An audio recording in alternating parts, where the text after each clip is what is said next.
Hello everyone. আজকে আমি আলোচনা করছি রাজনৈতিক দলের সংজ্ঞা, বৈশিষ্ট্য, রাজনৈতিক দলের কার্যাবলী এবং ভারতের নির্বাচন প্রক্রিয়া কিভাবে সম্পাদিত হয় এবং কি কি নির্বাচনী সংস্কার আজ পর্যন্ত হয়েছে সেইগুলি সম্পর্কে। এটি ইউনিট 5-এর একটি টপিক। তো রাজনৈতিক দল বলতে কি বোঝে? আমরা সবাই জানি রাজনৈতিক দল বলতে অনেকজন মানুষ থাকবে, তাদের একই ধরনের মতাদর্শ হবে, তাদের একটা গোষ্ঠীবদ্ধ ব্যাপার, একটা সংঘবদ্ধ ব্যাপার, যেখানে একই মনোভাব সম্পন্ন মানুষ থাকবে এবং তাদের একই আইডিওলজি হবে এবং তারা একসাথে বিরোধিতা করবে অন্য আইডিওলজির মানুষদের, অন্য মতাদর্শ ভিত্তিক মানুষদের। আবার যারা অন্য, তারাও এক ধরনের রাজনৈতিক দল। এইভাবে রাজনৈতিক দল গণতান্ত্রিক ব্যবস্থায় একটা বিশাল বড় ভূমিকা রাখে।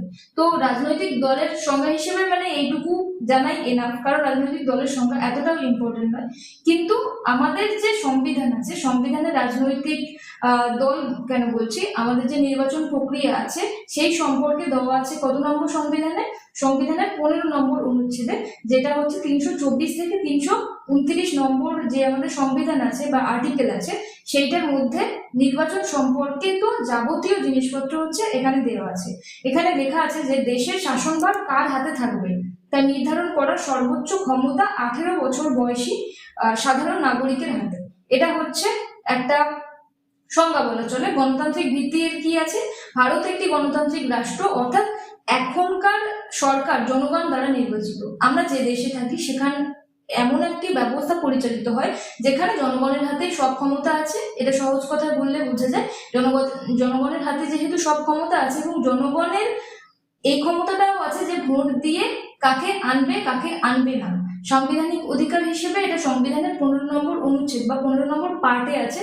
কত নম্বর আর্টিকেল? 324 থেকে 329 নম্বর যে আর্টিকেল বা সংবিধান আছে, সেখানে এই নির্বাচন ব্যবস্থা সম্পর্কে বিস্তারিত লেখা আছে আর কি। এর মূল প্রক্রিয়া প্রাপ্তবয়স্ক নাগরিকদের ভোটদান পদ্ধতিতে নিজেদের প্রতিনিধি বেছে নেন এবং যারা দেশের ও রাজ্য পরিচালনা করেন, দেশ ও রাজ্য পরিচালনা করেন। তো তারপরে আসি, আমরা কিভাবে আমাদের প্রতিনিধি বেছে নিই। দেখো, একটা ইলেকশন হয় যেটা ডাইরেক্ট ইলেকশন, আর একটা ইনডাইরেক্ট। এই ইনডাইরেক্ট ইলেকশনটা আমরা কন্ডাক্ট করি না বা আমাদের হাতে এটা থাকে না, কিন্তু প্রত্যক্ষ যে নির্বাচন ব্যবস্থাটা সেটা আমরা সাধারণ নাগরিক হিসেবে আমাদের হাতে থাকে, এবং পরোক্ষ নির্বাচন ব্যবস্থাটা আমরা যাদেরকে নির্বাচন করি তারা তাদেরকে নির্বাচন করে। এবার আমি বোঝাই যে পরোক্ষ কাদের জন্য, প্রত্যক্ষ কাদের জন্য। প্রত্যক্ষ নির্বাচন সাধারণত সাধারণ নাগরিক হিসেবে আমরা প্রত্যেকে দিয়ে থাকি। এখানে ভোটার হিসেবে সাধারণ নাগরিক আমরা সরাসরি আঙুলে কালি লাগিয়ে ভোট দিতে চাই, আমাদের যে ভোট কেন্দ্র আছে, আমাদের যে বুথ আছে, সেইখানে আমরা ভোট দিতে চাই। এবং পরোক্ষ নির্বাচনে ভোটার কারা? আমাদের যারা নির্বাচিত এমপি বা member of parliament, MLA, member of legislative assembly যারা আছে তারা ভোট দেন। মোদ্দা কথায় যদি এটাকে বাংলায় বলি, পরোক্ষ নির্বাচন, এমপি যারা সংসদ, যারা লোকসভা সংসদ, যারা রাজ্যসভা সংসদ আছে, যারা এই বিধানসভা নির্বাচন এক্ষুনি বলছি কেন, এই যে গেল এই 1 মাসের মধ্যেই গেল, তারা যারা আছে তারা এই পরোক্ষ নির্বাচন ব্যবস্থায় অংশগ্রহণ করে এবং পরোক্ষ নির্বাচন ব্যবস্থায় অংশগ্রহণ করে অন্যদেরকে নির্বাচন করে, যাদেরকে নির্বাচন করার ক্ষমতা আমরা রাখি না, বা প্রত্যক্ষ যারা নির্বাচনকারী বা আমরা, তারা এটা নির্বাচন করার ক্ষমতা রাখি না। ফলাফল হিসেবে কি আছে? লোকসভার প্রধানমন্ত্রী, কেন্দ্রীয় সরকার, এমপি নির্বাচিত হন, মেয়াদ 5 বছর। আমরা সরাসরি প্রধানমন্ত্রীকে নির্বাচন করি, আমরা সরাসরি আরো যে মন্ত্রী আছে, বিভিন্ন ধরনের মন্ত্রী, বিভিন্ন পদ আছে, তো শিক্ষামন্ত্রী আছে, অর্থমন্ত্রী আছে, রেলমন্ত্রী আছে, বিভিন্ন ধরনের মন্ত্রী আছে, তো তাদের সবাইকে নির্বাচন আমরা করি, ঠিক আছে। এবং বিধানসভা স্টেট লেভেলে এবং লোকসভা সেন্ট্রাল লেভেলে, এটা বলা চলে।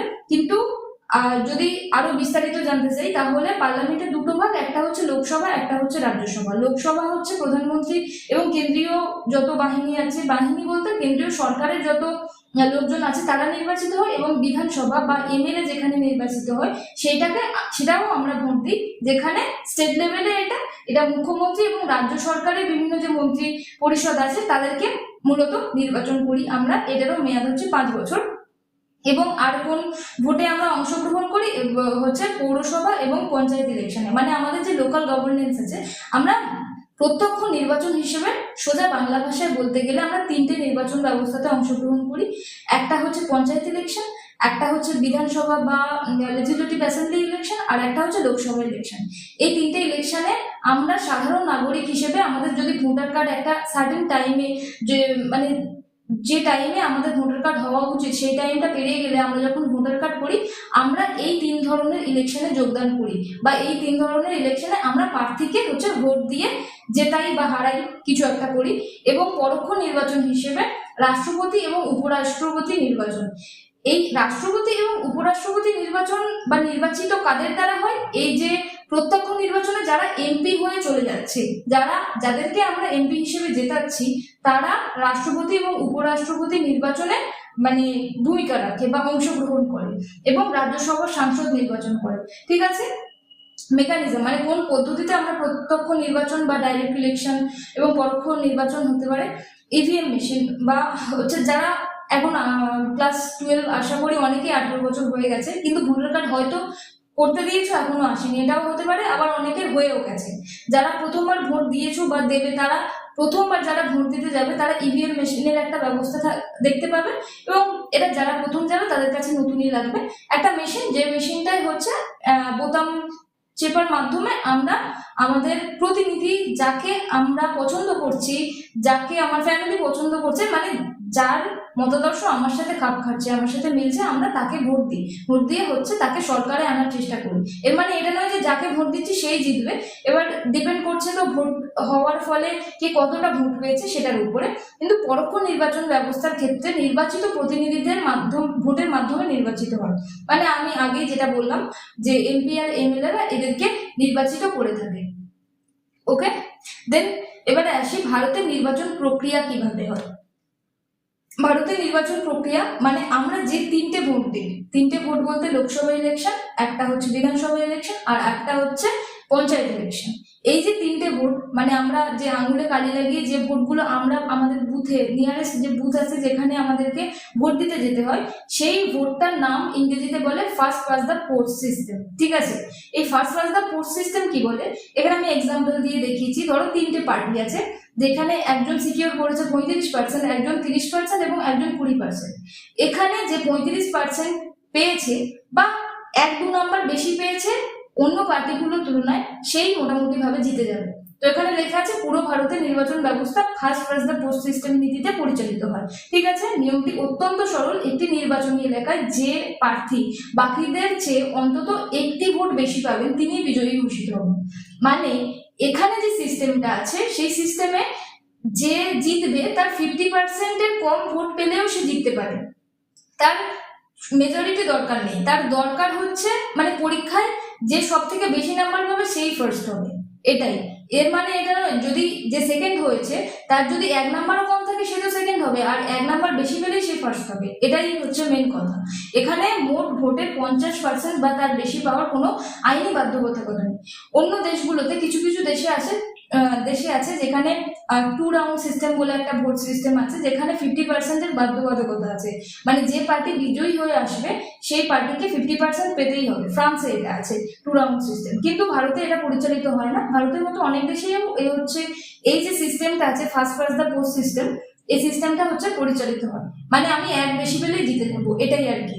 এই নীতির কারণে কম ভোট শতাংশ পেয়েও একজন প্রার্থী জয়লাভ করতে পারে, এটাই এর সুবিধা আর কি, যদি তিনি নিকটতম প্রতিদ্বন্দ্বীর চেয়ে এগিয়ে থাকেন। ঠিক আছে, পরের স্লাইডে যাই। যেখানে নির্বাচন কমিশন কি কি ধরনের কাজ করে থাকে সেই ধরনের জিনিসগুলো নিয়ে এবার আলোচনা করব। প্রথমেই আছে ভোটার তালিকা প্রস্তুত। ভোটার তালিকা প্রস্তুত বলতে 18 বছর বয়স হলে নতুন ভোটারদের নাম যুক্ত করা এবং মৃত বা স্থানান্তরিতদের নাম বাদ দেওয়া।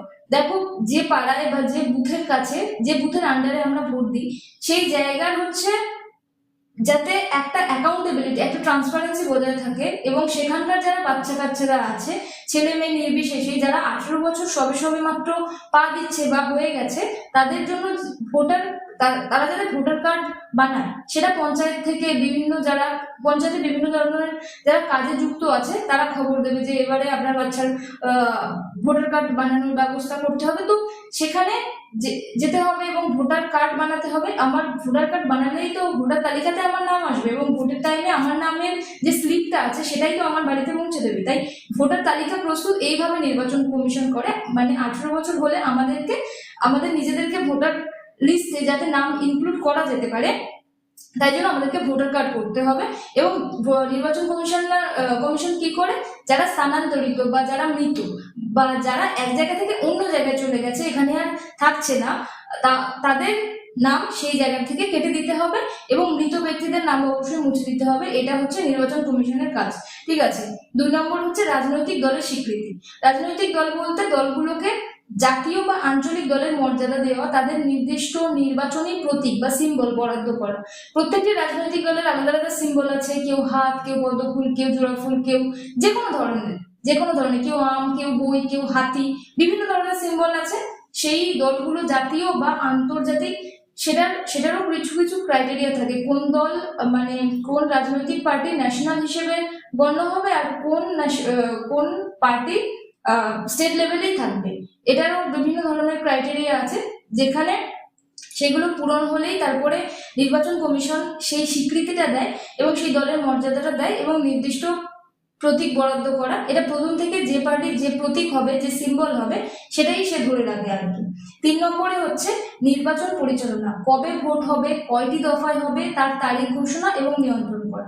এটা তো নির্বাচন কমিশনের একমাত্র কাজ, যেখানে হচ্ছে কবে ভোট হবে, সেই জায়গাটা কোন বুথে হবে, কয়টি দফায় হবে, মানে সেই এলাকাটা যদি অনেক বড় হয় তাহলে দফায় দফায় 2-3 বার তো ভোট হয়েই যায়, মানে এই জায়গাটায় একবার। কারণ কি, দফায় দফায় ভোট করানোর উদ্দেশ্য হচ্ছে এত পুলিশ বাহিনী তো আমাদের নেই, বা একটা জায়গায় যদি একটা দিনে সুষ্ঠুভাবে ভোট পরিচালনা হয় এবং একই সাথে যদি আরেকটা জায়গায় ভোট পরিচালনা করা যায়, তাহলে সেখানে দেখা যায় একটা দ্বন্দ্ব বেঁধে যায়। তাই জন্য এরা অনেক কটা দফায় ভোট করায়, যাতে এমন পুলিশ ফোর্স, এমন মিলিটারি ফোর্স রাখা যায় যাতে কোনো সমস্যা না হয়। তাই জন্য এরা অনেক দফায় ভোট করায় এবং তার তারিখ ঘোষণা করা এবং নিয়ন্ত্রণ করা। তারপরে আদর্শ আচরণ বিধি আদর্শ আচরণ বিধি। ভোটের তারিখ ঘোষণা থেকে ফল প্রকাশ পর্যন্ত সরকার কোনো নতুন প্রকল্প ঘোষণা করতে পারবে না বা ক্ষমতার অপব্যবহার করতে পারবে না। এটার মানে হচ্ছে যে সরকার আমাদের আছে, সে ভোট তো চলে আসছে, সেই সরকারের যে টাইম পিরিয়ড সেটা তো শেষ হতে চলেছে। ফলে তার টাইমে সে যাতে আরো বেশি করে নিজের অস্তিত্বটাকে বিস্তার করতে পারে, সেই রাজনৈতিক দল নিজের অস্তিত্বটাকে বিস্তার যাতে না করতে পারে, সেই জন্য নির্বাচন কমিশন একটা পদ্ধতি বের করেছে, যেটা হচ্ছে আদর্শ আচরণ বিধি। ঠিক আছে। এই যে আদর্শ আচরণ বিধিতে সরকার যাতে নতুন প্রকল্প লঞ্চ না করতে পারে, নতুন প্রকল্প মানে জনকল্যাণকর কোনো প্রকল্প যাতে লঞ্চ না করতে পারে এবং জনকল্যাণকর কোনো কাজের মাধ্যমে যাতে ভোটটা সেই নির্দিষ্ট রাজনৈতিক দলের দিকে যে আনার চেষ্টা সেটা যাতে না করতে পারে, তাই জন্য নির্বাচন কমিশন এটা করে থাকে আদর্শ আচরণ বিধি হিসেবে, যাতে এগুলো না করে আর কি। তারপরে কমিশনের কাজের ধাপ, মানে নির্বাচন কমিশনের কাজে কি কি ধাপ আছে সেটা বলি। ধাপ 1, সীমানা নির্ধারণ। সীমানা নির্ধারণ বলতে জনসংখ্যার ভিত্তিতে নির্বাচনী এলাকার সীমানা নির্ধারণ করা, মানে আমরা যে বুথের আন্ডারে ভোট দিই, যে ভোট কেন্দ্রে আমরা ভোট দিতে যাই, সেটা কতটা জায়গা জুড়ে কোন কোন মানুষজন সেই বুথটার আন্ডারেই হবে এবং ভোটার তালিকাটা তো সেই অনুযায়ী সেই বুথটায় পাঠাতে হবে। এখন ধরো আমার যেখানে ভোট কেন্দ্র, সেখানে দেখলাম যে আমার সেই তালিকাটাতে আমার নাম নেই, আমার অন্য বুথের হচ্ছে নাম আছে, তাহলে সেই জিনিসটা তো আমি জানতে পারবো না। তাই জন্য নির্বাচন কমিশন প্রথমেই হচ্ছে সীমানা নির্ধারণ করে দেয় যে আমি কোন বুথের আন্ডারে, সেটা আমি আগে থেকেই জেনে যাব। ফলে নির্বাচন কমিশনের এটা একদিক থেকে সুবিধা হচ্ছে এবং জনগণের জন্য সুবিধা হচ্ছে, তাকে বুথ গিয়ে খুঁজতে হবে না, তার যে লিস্টে নাম আছে এবং তার বাড়িতে যে স্লিপটা দেওয়া হবে সেখানেই তার বুথের নাম্বার দেওয়া হবে এবং বুথের নাম দিয়ে দেওয়া হবে। জনসংখ্যার ভিত্তিতেই হচ্ছে এটা ভাগ করা হয়। তারপরে হচ্ছে বিজ্ঞপ্তি জারি বা নোটিফিকেশন। এটা সেটাই, নির্বাচনের অফিসিয়াল নোটিফিকেশন বা বিজ্ঞপ্তি প্রকাশ করা, কবে ভোট হবে, কিভাবে হবে, কোন জায়গায় কোন কোন বুথ কোন কোন কার আন্ডারে, এইসব জিনিসগুলো হচ্ছে। তারপরে হচ্ছে মনোনয়ন ও যাচাই, প্রার্থীদের ফর্ম ফিল আপ এবং কমিশন তাদের সম্পত্তি ও শিক্ষাগত যোগ্যতা ও ক্রিমিনাল রেকর্ড যাচাই করে। মানে আমরা যাদেরকে নির্বাচন করে ক্ষমতায় আনতে যাচ্ছি তাদের কি যোগ্যতা আছে, তাদের কি কি সম্পত্তি আছে কিনা, তাদের শিক্ষাগত যোগ্যতা আছে কিনা, তাদের ক্রিমিনাল রেকর্ড কি কি আছে, সেটা নিয়ে হচ্ছে যাচাই করে নির্বাচন কমিশন। যদিও আমি মনে করি না যে এটার কোনো রিয়েলিটি আছে, কারণ প্রার্থীদের শিক্ষাগত যোগ্যতা না থাকলেও, ক্রিমিনাল রেকর্ড থাকলেও হচ্ছে নির্বাচন কমিশন তাদেরকে মনোনয়ন বা হচ্ছে তাদেরকে মানে সিটের দিয়ে দেয়, মানে অ্যাকসেপ্টেন্স দিয়ে দেয়। যাই হোক, 4 নম্বর হচ্ছে ভোট গ্রহণ এবং গণনা। কেন্দ্রীয় বাহিনীর নিরাপত্তায় শান্তিপূর্ণ ভোট গ্রহণ এবং নির্দিষ্ট দিনে ভোট গণনা করে বিজয়ী ঘোষণা হয়। কেন্দ্রীয় বাহিনী বলতে যে পুলিশ ফোর্স হচ্ছে কেন্দ্র থেকে পাঠানো হয় কোনো রাজ্যে, যে রাজ্যে ভোটটা কন্ডাক্ট হচ্ছে বা পরিচালনা হচ্ছে সেই রাজ্যে হচ্ছে ওই কেন্দ্রীয় বাহিনী পাঠানো হয়, যাতে নিরাপদ ভাবে হচ্ছে ভোটটা সম্পন্ন হতে পারে এবং এটি শান্তিপূর্ণ উপায়, এবং যাতে কোনো সমস্যা না হয়, ভোট গ্রহণে এবং নির্দিষ্ট দিনে ভোট গণনার মাধ্যমে কোনো রাজনৈতিক দল বা যে রাজনৈতিক দল সব থেকে বেশি ভোট পেয়েছে তাকে বিজয়ী ঘোষণা করা। এটাই হচ্ছে কমিশনের কাজের ধাপ। ঠিক আছে, এবার যাই নির্বাচনে কি কি সংস্কার আছে সেই সম্পর্কে। তো প্রথমেই হচ্ছে এখানে দুটো জিনিস আছে। একটা হচ্ছে ভোট দানের বয়স হ্রাস, যেটা 1989 সালে 61তম সংবিধান সংশোধনীতে এটা হয়েছে। সমস্যা আগে কি ছিল, স্বাধীনতার পর থেকে ভোট দেওয়ার ন্যূনতম বয়স আগে 21 ছিল। মানে যখন এই 1989 এর আগে আমাদের যে ভোট দেওয়ার বয়স সেটা 21 বছর ছিল, কিন্তু এখন এটা 18 বছর করে দেওয়া হয়েছে 61তম সংবিধান সংশোধনী অনুযায়ী। এটা শর্ট কোশ্চেনে খুব ইম্পর্টেন্ট আসতে পারে। তরুণ সমাজ রাজনৈতিক প্রক্রিয়া থেকে দূরে ছিল, তো সমাধান হিসেবে কি এসেছে, 1989 সালে বয়স কমিয়ে 18 বছর বয়স করা হয় এবং কোটি কোটি তরুণ রাতারাতি ভোটাধিকার লাভ করে এবং শাসন ব্যবস্থায় যুব সমাজের অংশগ্রহণ নিশ্চিত হয়। দেখো, এই 18 বছর করে দেওয়াটা একটা ভালো দিকও বলা চলে, কারণ 21 বছরটা একটা ছেলে মেয়ের জন্য একটা অনেকটা বয়স বেড়ে যাচ্ছে, কিন্তু 18 বছর মানুষ যখন 12-এ উঠছে বা মানুষ যখন সবে সবে কলেজে যাচ্ছে সেই টাইম পিরিয়ডটা, ফলে ছেলে মেয়েদের মধ্যে একটা নির্দিষ্ট ছোট হলেও একটা রাজনৈতিক চেতনার জন্ম নিচ্ছে, এবং তখন থেকে যদি ছেলেমেয়েরা ভোটাধিকার পেয়ে যায় তাহলে রাজনীতি সম্পর্কে, রাষ্ট্রবিজ্ঞান সম্পর্কে আরেকটু বেশি ভাবে জানতে পারবে, এটাই আর কি। এবং রাজনীতি কিভাবে পরিচালিত হয়, কিভাবে কাজ করে সেইগুলোও হচ্ছে জানতে পারবে। দেন হচ্ছে নোটা বা কাউকেই পছন্দ নয়, যেটা 2013-তে এসেছে, নোটা বা নন অফ দ্য অ্যাবোভ। ঠিক আছে, এটা আমাদের যে এমসিকিউ কোশ্চেন যে বিভিন্ন ধরনের এক্সামে আসে, এইবারের এক্সামেও আসবে, কিন্তু আমরা যদি এটা দেখতে চাই তাহলে এর সমস্যা কি ছিল, সব প্রার্থী দুর্নীতিগ্রস্ত বা অযোগ্য হলেও ভোটারদের কাউকে না কাউকে ভোট দিতে হতো বা ভোটদান থেকে বিরত থাকতে হতো। মানে ধরো 4টে রাজনৈতিক দল দাঁড়িয়েছে একটা জায়গা থেকে, সেই সবকটা রাজনৈতিক দলই হচ্ছে মানে কারাপ্টেড, মানে দুর্নীতিগ্রস্ত, তাহলে আমরা কি করব, আমাদের কাছে একটা অপশন তখন ছিল না, কিন্তু 2013 সালের পর থেকে এই অপশনটা চলে এসেছে যে আমরা নোটা বা নানতা অ্যাবোভে ভোট দেব। আমরা কোনো প্রার্থীকেই হচ্ছে ভোট দেব না, নোটা বলেও একটা অপশন থাকবে লাস্টে, সেই অপশনটাই আমরা ক্লিক করব, মানে ওই বোতামে চিপবো, যাতে আমরা কোনো প্রার্থীকে ভোট দিচ্ছি না এটারও একটা অপশন, এটাই বলতে চাইছি, এই অপশনটা রাখা হয়েছে। এমসিকিউ টাইপের কোশ্চেনে ধরো কোনো একটা কোশ্চেন দিয়েছে, 3টে অপশন দিয়েছে, তিনটেই ঠিক নয়, আবার ডি নাম্বার অপশনটাই হচ্ছে নান অফ দ্য অ্যাবোভ বা কোনোটাই নয়, উপরে কোনোটাই নয়, সেরকম যে জিনিসপত্র সেটা ভোটের ক্ষেত্রেও পরিচালিত হয় বা ভোটের ক্ষেত্রেও চলে এসেছে। তো নোটাটা হচ্ছে কাউকে যখন আমরা পছন্দ করবো না তখন আমরা নোটা অপশনে ক্লিক করব, মানে কোনো রাজনৈতিক দলকে যখন না পছন্দ করবো। তারপরে ইভিএম এর প্রত্যাবর্তন 1998 থেকে 2004। প্রথমে কি ছিল, কাগজের ব্যালটের যুগ। কাগজের ব্যালটের যুগ যখন ছিল তখন হচ্ছে এই যে ব্যালট বক্স যেটা ছিল সেটা ছিনতাই হয়ে যাওয়ার সম্ভাবনা ছিল, কিন্তু পরবর্তীতে মানে 2004-এর পর থেকে দেশ জুড়ে ইভিএম এর মাধ্যমে সুরক্ষিত ভোট গ্রহণ হতে থাকে। ইভিএম মানে একটা মেশিন, যে মেশিনটা হচ্ছে একটা লম্বা মেশিন, সেখানে প্রার্থীদের নাম এবং তাদের যে সিম্বল আছে এবং তারা ক নম্বর, 1 নম্বর না 2 নম্বর 3 নম্বর এরকম করে হচ্ছে থাকে, এবং তার পাশে একটা তীর চিহ্ন মতো থাকে, সেখানে আমাদেরকে ক্লিক করতে হয়, সেটা হচ্ছে ইভিএম মেশিন, মানে একটা ইলেকট্রনিক মেশিন আর কি, যেটার মাধ্যমে ভোট হলে সেই যে বক্সটা চুরি করারও সম্ভাবনা থাকে না, সেটা কিছু করারই সম্ভাবনা থাকে না। নিরাপত্তা ও কারচুপির ক্ষেত্রে মানে ইভিএম মেশিনের কথা বলছি। আগেকার দিনে হচ্ছে শক্তিশালী প্রার্থীরা জোর করে বুথ দখল করতো, মানে বুথ ক্যাপচারিং করতো। ফলে এই যে বাক্স, এই যে বাক্সে কালি ঢেলে হচ্ছে এটা নষ্ট করে দিত। মানে এই যে আমাদের কাগজগুলো, যে ব্যালট বক্সে আগে আমরা ভোট দিয়ে কাগজে একটা স্ট্যাম্প মেরে হচ্ছে এইটার মধ্যে ঢালতে হতো, কিন্তু এখন আর এই ব্যবস্থাটা নেই। এখন ইভিএম মেশিনে ভোট দিলে এই ভিভিপ্যাট বলে যে মেশিনটা আছে সেই মেশিনটা দিয়ে স্লিপ কেটে পড়ে। ঠিক আছে, এটা আমি পরে আলোচনা করছি, এটাও একটা সংস্কার।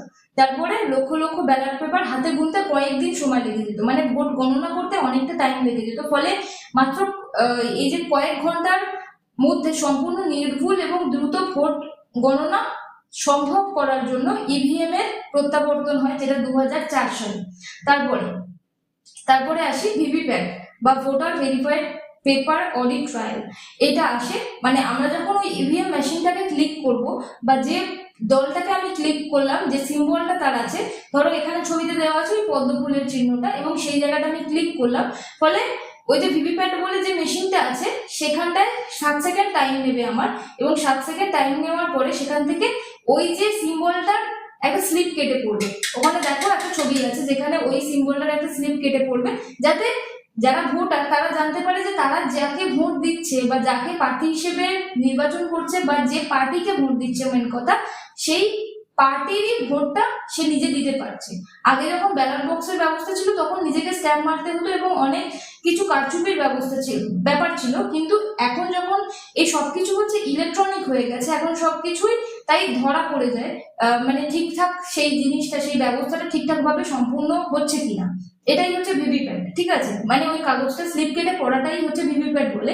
এটা এসেছিল 2014, মানে 2019 সালে এটা এসেছিল। ঠিক আছে, তারপরে প্রার্থীর হলফনামা বা এটা হচ্ছে 2003 সালে এসেছে, যেটা হচ্ছে এর প্রেক্ষাপট কি ছিল, রাজনীতিতে অপরাধীদের দাপট বা ক্রিমিনালাইজেশন অফ পলিটিক্স কমানোর জন্য সুপ্রিম কোর্টের এটা একটা ঐতিহাসিক রায়।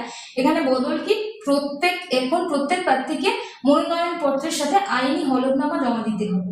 প্রার্থীরা নিজেদের যে পরিবার আছে, পরিবারের যে সম্পত্তি আছে, ঋণ আছে, শিক্ষাগত যোগ্যতা এবং সব থেকে গুরুত্বপূর্ণ তাদের বিরুদ্ধে কোনো অপরাধমূলক মামলা আছে কিনা, এটা যাতে তারা নির্বাচন কমিশনকে জমা দিতে পারে, এবং তার পরবর্তীতেই হচ্ছে সেই প্রার্থীকে নির্বাচন কমিশন মনোনয়ন দেবে। এটাই মানে প্রার্থীর যে ব্যাকগ্রাউন্ড আছে সেটা নির্বাচন কমিশনের জানাটা বাধ্যতামূলক, এটাই বলা চলে। এটা 2003 সালে এসেছিল। এবং নির্বাচনী বন্ড বাতিল, যেটা 2024 সালে এসেছে। এটা একটা খুব ভালো বিষয়, যেখানে 2018 সালে চালু হওয়া বন্ড ব্যবস্থার কর্পোরেট সংস্থাগুলি রাজনৈতিক দলগুলোকে গোপনে কত কোটি টাকা চাঁদা দিচ্ছে তা সাধারণ মানুষের কাছে, মানে সাধারণ মানুষ এটা জানতে পারতো না। বদল হিসেবে 2024 সালের ফেব্রুয়ারিতে সুপ্রিম কোর্ট এই ব্যবস্থাটিকে অসাংবিধানিক এবং তথ্যের অধিকারের পরিপন্থী হিসেবে ঘোষণা করে বাতিল করে দেয়। মানে হচ্ছে, ধরো আমি একজন গোষ্ঠী, মানে আমি একজন ব্যক্তি নয়, আমি একজন গোষ্ঠী হিসেবে আমি কোনো নির্দিষ্ট রাজনৈতিক পার্টিকে, নির্দিষ্ট রাজনৈতিক দলকে টাকা দিতে চাই, সেটা কত লাখ টাকা হতে পারে, কত কোটি টাকা হতে পারে। তখনকার টাইমটা এমন ছিল, মানে 2024-এর আগে এমন ছিল, যেখানে জনগণ জানতে পারতো না সে তার যে মানে কোনো রাজনৈতিক দল কত টাকা পেয়েছে কোনো ব্যক্তিগত সংস্থা থেকে, কোনো কর্পোরেট সংস্থা থেকে, সেটা জানতে পারতো না। এটা রাইট টু ইনফরমেশন বা তথ্যের অধিকার যেটা ছিল সেটার পরিপন্থী হচ্ছে। তো জনগণেরও জানার অধিকার আছে, কারণ তারাই ভোট দিয়ে হচ্ছে আমাদের যারা নির্বাচিত প্রার্থী আছে, যারা রিপ্রেজেন্টেটিভ আছে, তাদেরকে নির্বাচিত করছে। তাই জন্য সুপ্রিম কোর্ট এটাকে অসাংবিধানিক বলে গণ্য করে, এবং 2024 সালের পর থেকে এটা শুরু করা হয় যে কোনো রাজনৈতিক দলকে টাকা দিতে চাইবে তাদেরকে খোলাখুলি জনগণের সামনে অ্যাকাউন্টেবল ভাবে হচ্ছে টাকা দিতে হবে। ঠিক আছে, মানে কেউ আর লুকিয়ে চুরিয়ে টাকা দিতে পারবে না, কোনো বেনামি হিসেবে টাকা দিতে পারবে না। এটাই ফলাফল হিসেবে রাজনীতিতে কালো টাকা এবং কর্পোরেট প্রভাব রোধে রাজনৈতিক ফান্ডিং গুলোর উৎস আবারও সাধারণ মানুষের সামনে উন্মুক্ত করা হয়। মানে মানুষ যাতে জানতে পারে কার কাছ থেকে এই টাকাটা আসছে। একটা রাজনৈতিক দলের বিস্তার ঘটানোর জন্য, তাদের প্রচার কার্য চালানোর জন্য তো প্রচুর টাকা পয়সার প্রয়োজন হয়, তাদের বিভিন্ন ধরনের হোর্ডিং, বিভিন্ন ধরনের লিফলেট প্রচার করার জন্য প্রচুর টাকা পয়সার প্রয়োজন হয়। তাই জন্য বিভিন্ন কর্পোরেট সংস্থা যখন সেই নির্দিষ্ট রাজনৈতিক দলকে মানে প্রত্যেকটা দলই এরকম ভাবে টাকা পেত আর কি। এটাই বলা চলে। কোনো নির্দিষ্ট রাজনৈতিক দল নয়, প্রত্যেকটা রাজনৈতিক দল এভাবে টাকা পেত, এবং এই যে টাকাটা যাতে পাক সেটার কোনো সমস্যা নেই, কিন্তু এটা যাতে জনগণ জানতে পারে এটার জন্য নির্বাচনী বন্ড বাতিল করা হয়েছে, এবং মানুষ যাতে রাইট টু ইনফরমেশনের একটা সাপোর্টিভ অ্যাকশন দেখতে পারে সেটার জন্য নির্বাচনী বন্ড বাতিলের ব্যবস্থা করা হয়েছে। তো এই ছিল হচ্ছে আজকের ভিডিও, যেখানে নির্বাচন ব্যবস্থা সম্পর্কে, তার বৈশিষ্ট্য সম্পর্কে এবং কি কি নির্বাচনী সংস্কার আজ পর্যন্ত হয়েছে সেই সমস্ত জিনিস সম্পর্কে আলোচনা করলাম। যেখানে নির্বাচনী বন্ড বাতিল যেটা 2024-এ এসেছে, যেখানে ইভিএম মেশিন এসেছে, যেখানে ভিভিপ্যাটের ব্যবস্থা এসেছে, যেখানে 21 থেকে 18 বছর বয়স হচ্ছে আমাদের যে ভোটাধিকার আছে সেটা কমানো হয়েছে, প্রচুর জিনিস হয়েছে, যেখানে নোটা এসেছে 2013 সালে। প্রত্যেকটি জিনিস হচ্ছে অনেক ইম্পর্টেন্ট নির্বাচনের সংস্কার হিসেবে। Thank you.